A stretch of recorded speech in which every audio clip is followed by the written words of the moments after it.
जो कहा वो बहुत बड़ी शक्ति है। स्वामी विवेकानंद की पंक्तियों को आप पढ़ें। उन्होंने कहा कि दुर्बलता का चिंतन करने से दुर्बलता का इलाज नहीं हो जाता। दुर्बलता का विचार करते रहने से दुर्बलता का इलाज नहीं हो जाता। अपने भीतर निहित बल को याद करने से ही आप अपनी शक्तियों को जगा सकते हैं और अपनी दुर्बलता को भगा सकते हैं। अपनी अच्छाई और अपनी शक्ति को याद करो। उनका कहना है कि शताब्दियों का अंधेरा भी किसी गुफा में है, तो अंधेरा अंधेरा कहने से अंधेरा भागेगा नहीं। बस इतना करो, ना उससे डरो कि इतना पुराना अंधेरा है। अंधेरा पुराना है या नया, इससे कोई फर्क नहीं पड़ता। दिया जलाने की जरूरत है। ज्ञान का प्रकाश लाओ, धर्म की ज्योति अंदर जगाओ। आपके अंदर का जो भी अंधेरा है एक झटके में दूर हो जाएगा। अपनी शक्ति को बढ़ाओ, आपकी दुर्बलताएं हट जाएंगी। अपने अंदर की शक्तियों को याद करो, आपकी निराशाएं भागेंगे। अपने साहस को जगाओ, आपका भय भागेगा। बच्चे डरते हैं, यहां भूत बैठा हुआ, यहां हम नहीं जा सकते, यहां ऐसा दांतों वाला, यहां ऐसी चीज है, यहां ये है, वो इस तरह की बातें करते हैं। अगर आप बच्चे को समझाएं, वो नहीं मानेगा, क्योंकि उसके हिसाब से वो बिल्कुल सच है। और इतना सच है कि उससे वो डरा हुआ है, पूरा कांपता है।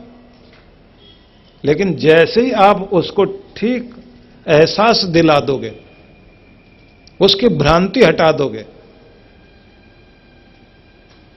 उसके बाद आप देखेंगे कि वो डरने की तो बात क्या। मैं जानता हूं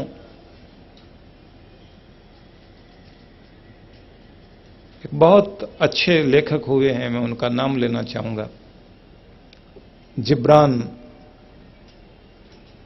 सीरिया के बहुत माने हुए फिलोसफर, बहुत बड़े राइटर हुए। उन्होंने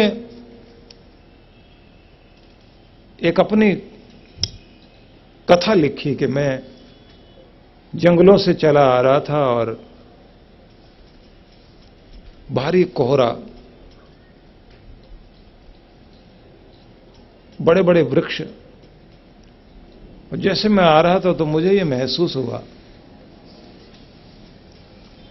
कि कोई ऐसी चीज है सामने जो एकदम आसमान में ऊंची होती है, फिर छोटी हो जाती है और साए साए की आवाज आ रही। कि मैं उस समय याद करने लगा कि मैं मानता हूं ना तो कोई भूत होता है, ना कोई प्रेत होता है, लेकिन ऐसी कहानियां सुनी हैं, ऐसी बातें सुनी हैं, तो इसका मतलब हो सकता है सच भी हो। लोग इतनी इतनी बातें सुनाते हैं, लोग इतने डरते हैं, ऐसे हो सकता है ऐसी बात सच हो।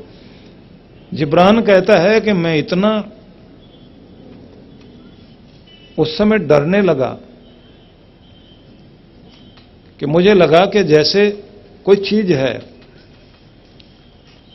तो जैसे मैं पांव आगे रखूं तो पांव ऐसा हो गया कि जैसे एक एक पांव रखना भी 100-100 किलो का एक पांव हो गया हो मेरा। एक पांव रखना मुश्किल है आगे, अब पीछे जा नहीं सकता। अब कोहरा पूरा बढ़ता जा रहा है और दिन के समय में कोहरे में कुछ दिखाई नहीं दे रहा, लेकिन आवाज अजीब सी आती। तो कहता वो आवाज पास आने लगी तो मैं उसके बाद जो भी कुछ मुझे अब तक याद था, किसी ने बताया था ऐसा कुछ बोलने से चीजें ठीक हो जाती हैं, मैं वो सब बोलने को तैयार हो गया। मतलब जैसे आदमी को कहा जाए ना, ये मंत्र बोल लो या ये चीज बोल लो, शायद भय भाग जाएगा, चाहे भूत दूर हो जाएगा, कोई चीज भाग जाएगी जो डराने के लिए आ रही है। वो कहता वो भी सब करके देखा और वो चीज आगे बढ़ती आ रही है। तो उसके बाद कहते हैं कि आदमी जब डरता है तो फिर वो गाना गाना शुरू करता है। अकेला जा रहा होता है ना कहीं, कुछ भी बोल रहा होता, बोले मैंने सीटी बजानी शुरू की तो वो मेरी सीटी भी जम गई उसी में। और ठंड तो बहुत थी, मुंह से निकले ही नहीं कुछ भी, होठ भी वैसे के वैसे ही हो गए कि मैं पीछे मुड़ के देखूं तो लगता है जैसे पीछे भी कोई आ रहा है। चमड़ी सफेद पड़ने लगी और थोड़ी देर के बाद आवाज नजदीक आने लगी तो मुझे लगा कि भूत मेरा नाम लेके बोल रहा है। भूत को जो है इसके पास कोई ऐसी डायरेक्टरी होती होगी जिसमें सबका नाम होता होगा, इसके पास एड्रेस भी होता होगा, तो मेरा नाम लेके बोल रहा है कि बस मैं आंखें बंद करके खड़ा ही हो गया। उस समय मैंने आंखें नहीं खोली, वहीं खड़ा रह गया कि अब तो भूत अपना काम करेगा, अब हम तो कुछ कर नहीं सकते, अब जो करेगा भूत ही करेगा। तो कि हम वैसे आंखें बंद करके खड़े हैं, उसी समय में पास में आके किसी ने मुझे हिलाया हाथ पकड़कर, और मैं आंखें खोलता हूं तो देखता हूं मेरा भाई मेरे सामने खड़ा है और वो कह रहा तुम्हें हो क्या गया, मैं इतनी देर से तुम्हें आवाज देता हुआ आ रहा हूं, मैं तुम्हें ढूंढ रहा हूं कि बहुत मौसम खराब है, तुम इधर कहीं भटक गए हो, तो तुम्हारे लिए मैं चल के आया हूं। कि बहुत देर तक आंख खोल के मैं ये देख रहा हूं कि सच में मेरा भाई है या भूत ही भाई बन के आ गया। अब वो लिखता है कि भ्रांति जब मन में थी उसने मुझे उस जगह पहुंचा दिया कि जैसे मैं सामने मौत देख रहा हूं, और भ्रांति हटी तो मौत भी, वो डर भी, वो दुख भी न जाने कहां चला गया। कहता पूरी दुनिया में लोग डरे हुए हैं, लोग एक दूसरे से डरे हैं, अज्ञानता में डरे हैं, किसी न किसी वजह से डर के जी रहे हैं। जहां भी डर है, जहां भी अज्ञान है, वो आदमी को दुखी कर रही है। इसलिए बहुत आवश्यकता है मनुष्य को पथ प्रदर्शक की, कोई हमें जगाए, हमें हमारी पहचान कराए, हमारे अंदर की दुर्बलताओं को तोड़ने के लिए कोई हमें अंदर से जगाए, जो हमें कह सके कि पहचानो अपनी ताकत को, तुम क्या हो। फ्रांस में बहुत बड़े चिंतक हुए, महान क्रांतिकारी वॉल्टेयर।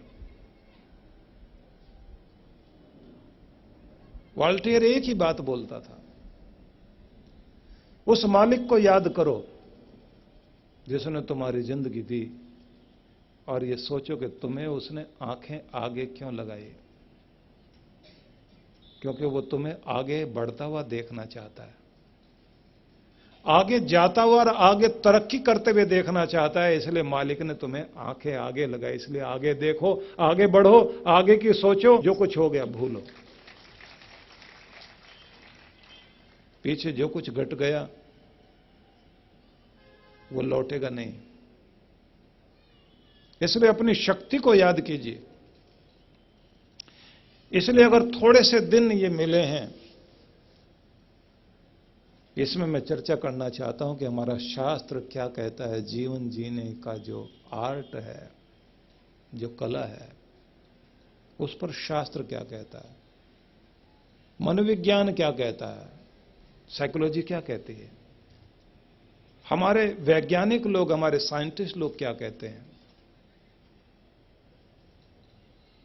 किसी ने पूछा ना, एडिसन से पूछा, इतना बड़ा साइंटिस्ट हुआ, 2000 के लगभग जिसने आविष्कार किए, उससे पूछा कि टैलेंट क्या है। कहता है कि 2% टैलेंट है आदमी में, 98% सिर्फ मेहनत है, सिर्फ मेहनत, सिर्फ मेहनत, सिर्फ मेहनत। अगर तुम अपनी मेहनत को याद कर सको तो तुम्हारा टैलेंट तुम्हारे लिए 100% नहीं 200% बन सकता है, पर तुम्हारी मेहनत चाहिए, और वो भी लगातार लगातार लगातार सही दिशा में तुम्हारी मेहनत, वही तुम्हारी जिंदगी की सफलता है।